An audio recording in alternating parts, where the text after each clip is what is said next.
Look carefully at these cattle, because these are the breeds we'll be looking for. Red Devons and Galloways, except these are young stock in a field, and we're after older, wilier and even shaggier beasts on Powerstock Common, arguably the wildest place in Dorset.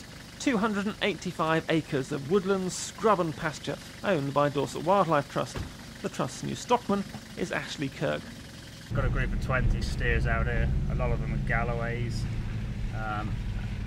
They'll graze a lot of the roughage rather than looking for decent grass and pasture.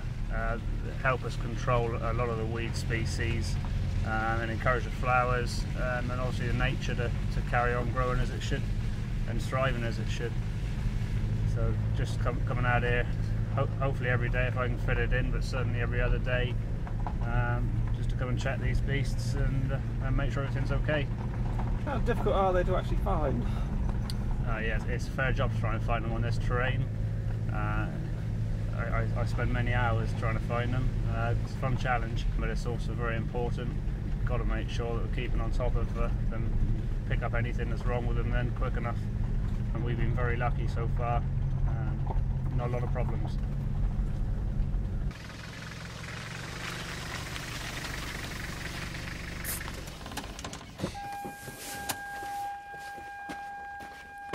That's the end of the reserve where they're to now.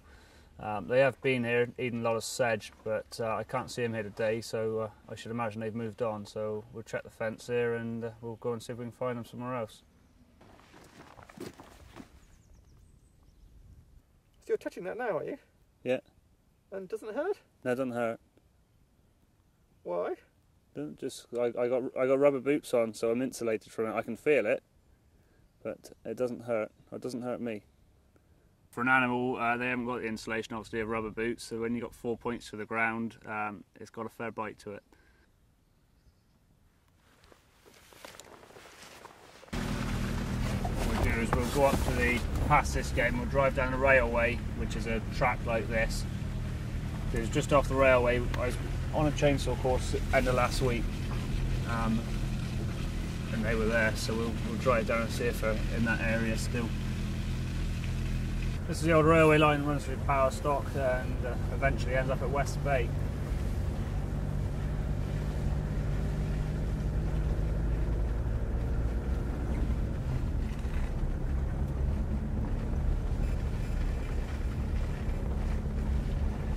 I was felling some conifers out Friday and I saw the cattle there whilst I was there, so we'll just head down this way and see if we can find them there again.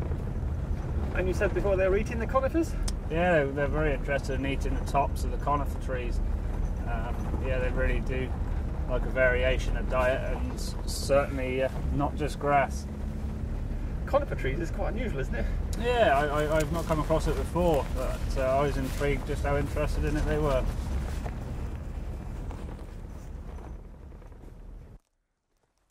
Run in!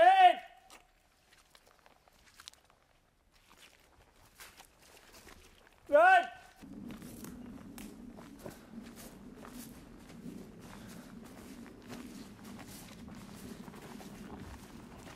We're not going to find them, are we? No, we're not going to find them, I'm afraid. We keep persisting, but this is the area where they were over the weekend after cutting conifers down, but there's no sign, so... Back on the quad bike. Back on the quad bike tomorrow. Yep. Now though, back at Kingcombe Meadows farm, it's time to find the sheep.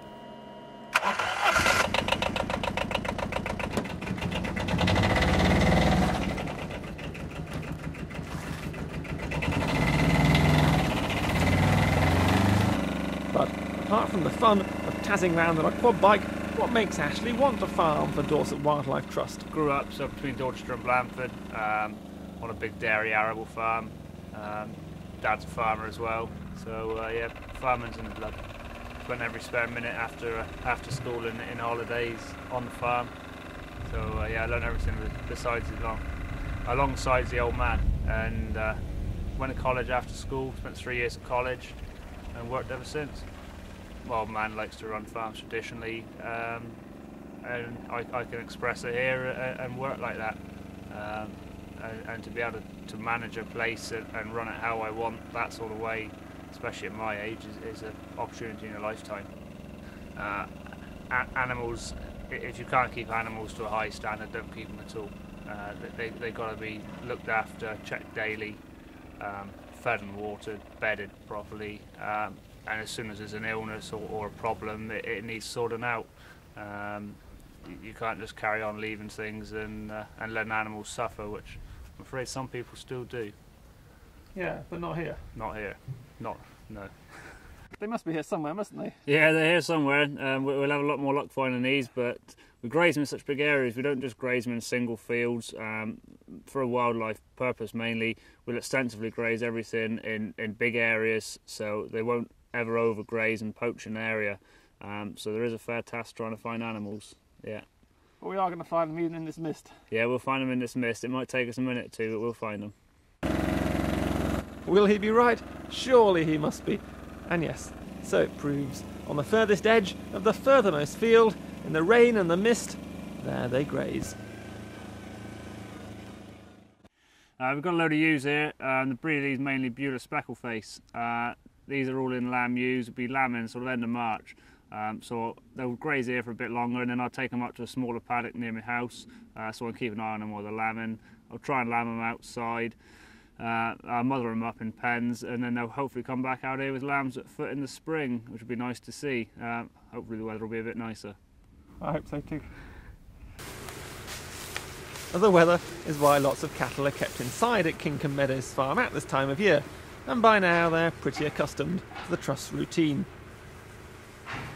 We'll scrape out and bed up these 3 times a week, for Monday, Wednesday, Friday, on a deep litter bed, so they'll only get mucked out at the end of the season when they go out in the spring. They've been in here since December. A couple of Galloways in here, a bit of a mixed bunch, but they were what we should have seen at Powerstock, but we didn't in the end. But they'll calve in here. These will be calving at end of March, early April. I've got about 70 in here to calve, and again they'll go out in the spring after that to calves at foot. And what are you going to do now? We're going to bed up these. We'll put 3 bales in. We just scrape the area you stood on at the moment, and yeah, and then we'll feed them. That'll be them till tomorrow. Up. Come on. Come on. Go.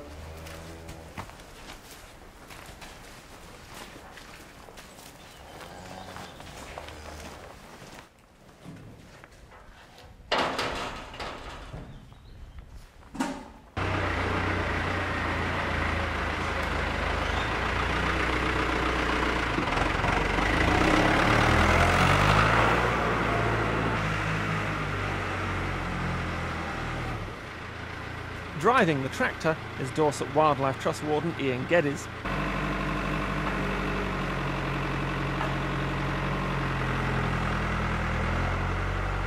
Also helping is volunteer Jim Cunningham. Apprentice Megan Beckett wields the pitchfork. Many other places use more machinery, but that's not necessarily better. We don't tend to use too much machinery in comparison.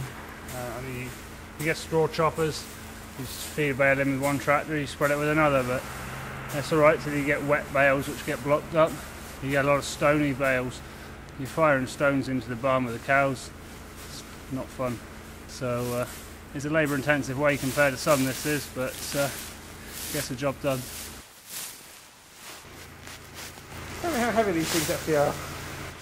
I think these to be sort of 350, 400 kilo a piece. Sort of 3 to a tonne probably be a good estimate.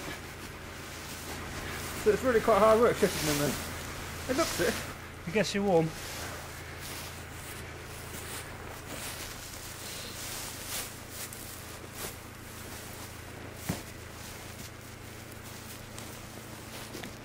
And what is the idea behind the kind of deep litter system you've got going there? It's very easy compared to a lot of systems. Otherwise you're mucking out every week. We just keep putting clean bedding on top, and then the muck builds up, and we muck out in the season. It's just it's a lot less labour intensive. Still hard work though. I say that, I'm out of breath. Yeah. And of course, It doesn't stop there. When you've done one side of the barn, then you have to steam through the other. But certainly the cattle do seem to appreciate it. Watch out for the excited skip as they come back in.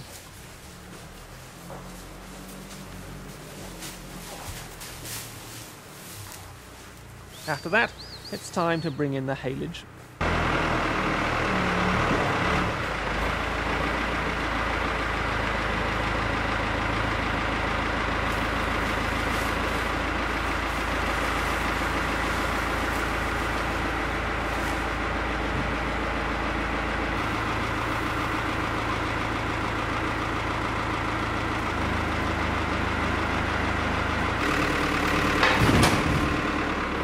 When it's right, it's a sweet, acidic smell.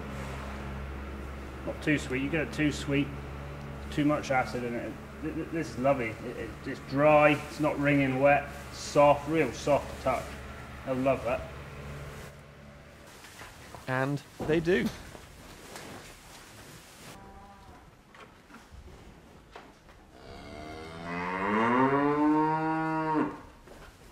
As for Ashley himself, well, look at his hands.